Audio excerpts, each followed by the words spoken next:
మనోవనం యొక్క రహస్యం. మనోవనం అనే ఒక ఊరు ఉండేది. ఆ ఊరి ప్రజలు చాలా ధనవంతులు, కాని వారి మనస్సులలో శాంతి లేదు. ఎప్పుడూ ఒకరిపై ఒకరు అసూయతో పోటీతత్వంతో ఉండేవారు. వారి ఇళ్ళు బంగారంతో నిండినా వారి హృదయాలు శూన్యంగా ఉండేవి. ఒకరోజు సత్యముని అనే ఒక జ్ఞాని ఆ గ్రామానికి వచ్చారు.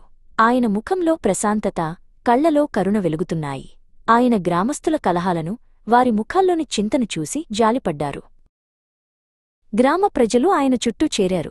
ధనపతి అనే గ్రామ పెద్ద, స్వామీ, మా దగ్గర అన్నీ ఉన్నాయి, కాని శాంతిలేదు. దయచేసి మాకు మార్గం చూపండి అని వేడుకున్నాడు. సత్యముని చిరునవ్వుతో, మీరు ధనాన్ని నిల్వ చేసుకున్నారు, కాని మంచి ఆలోచనలను నిల్వ చేసుకోలేదు.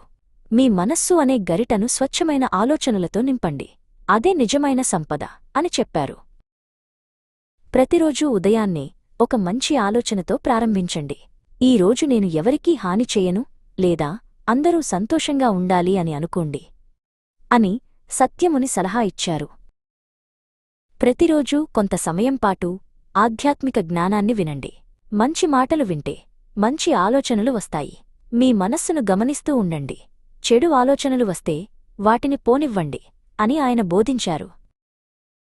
గ్రామస్థులు సత్యముని మాటలను పాటించడం ప్రారంభించారు. నెమ్మదిగా వారిలో మార్పు రావడం మొదలైంది. అసూయ స్థానంలో ప్రేమ, పోటీ స్థానంలో సహకారం పెరిగాయి. మనోవనం ప్రశాంతంగా మారసాగింది. ఒక రాత్రి ఊరి చివర ఒక ఇంట్లో అకస్మాత్తుగా మంటలు చెలరేగాయి. గాలికి మంటలు వేగంగా వ్యాపించసాగాయి.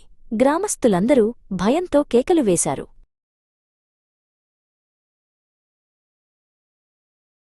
సత్యముని ప్రశాంతంగా కళ్ళు మూసుకుని, ఓ అగ్నిదేవుడా, శాంతించు అని మనస్సులో ప్రార్థించారు.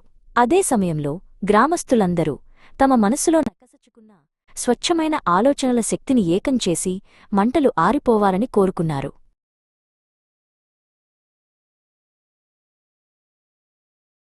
ఆశ్చర్యంగా పెద్ద మంటలు నెమ్మదిగా చల్లారిపోయాయి. స్వచ్ఛమైన సంకల్ప శక్తి ముందు అగ్ని కూడా తలవంచింది. మనోవనం ప్రజలు స్వచ్ఛమైన ఆలోచనల శక్తిని గ్రహించారు.